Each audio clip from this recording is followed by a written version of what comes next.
प्रधानमंत्री नरेंद्र मोदी ने सरदार पटेल की जयंती पर देशवासियों को संबोधित किया। इस दौरान उन्होंने सरदार वल्लभ भाई पटेल को नमन किया। पीएम ने कहा कि भारत सिर्फ एक भौगोलिक इकाई नहीं है, ये एक ऐसा राष्ट्र है जो आदर्शों, संकल्पों, सभ्यता, संस्कृति के मानकों से भरा है। जिस भूमि में हम 135 करोड़ भारतीय रहते हैं, वह हमारी आत्मा, हमारे सपनों, हमारे आकांक्षाओं का एक अभिन्न अंग है। पीएम ने कहा कि सरदार पटेल सिर्फ इतिहास में ही नहीं बल्कि हम देशवासियों के हृदय में भी है। पीएम ने कहा कि भारत अपने हितों की सुरक्षा के लिए आत्मनिर्भर के नए मिशन पर चल पड़ा है। पीएम मोदी ने सभी के लिए समान अवसर की इस दौरान बात कही।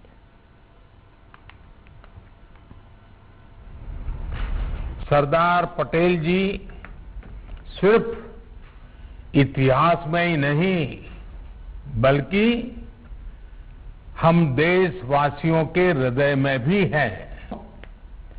भारत सिर्फ एक भौगोलिक इकाई नहीं है बल्कि आदर्शों, संकल्पनाओं, सभ्यता, संस्कृति, इसके उदार मानकों से परिपूर्ण राष्ट्र है। धरती के जिस भूभाग पर हम 130 करोड़ से अधिक भारतीय रहते हैं, वो हमारी आत्मा का, हमारे सपनों का, हमारी आकांक्षाओं का अखंड हिस्सा है। सरदार पटेल हमेशा चाहते थे कि भारत सशक्त हो, भारत समावेशी भी हो, भारत संवेदनशील भी हो और भारत सतर्क भी हो, विनम्र भी हो, विकसित भी हो। उन्होंने देश हित को हमेशा सर्वोपरि रखा। आज उनकी प्रेरणा से भारत बाहरी और आंतरिक हर प्रकार की चुनौतियों से निपटने में पूरी तरह से सक्षम हो रहा है। अपने हितों की सुरक्षा के लिए भारत आत्मनिर्भरता के नए मिशन पर चल पड़ा है। और साथियों, ऐसे समय में हमें सरदार साहब की एक बात अवश्य याद रखनी चाहिए। सरदार साहब ने कहा था, by common endeavour we can raise the country to a new greatness, while a lack of unity will expose us to fresh calamities. एकता की कमी जहां नए संकट लाती है, सबका सामूहिक प्रयास देश को नई ऊंचाई पर लेकर जाता है।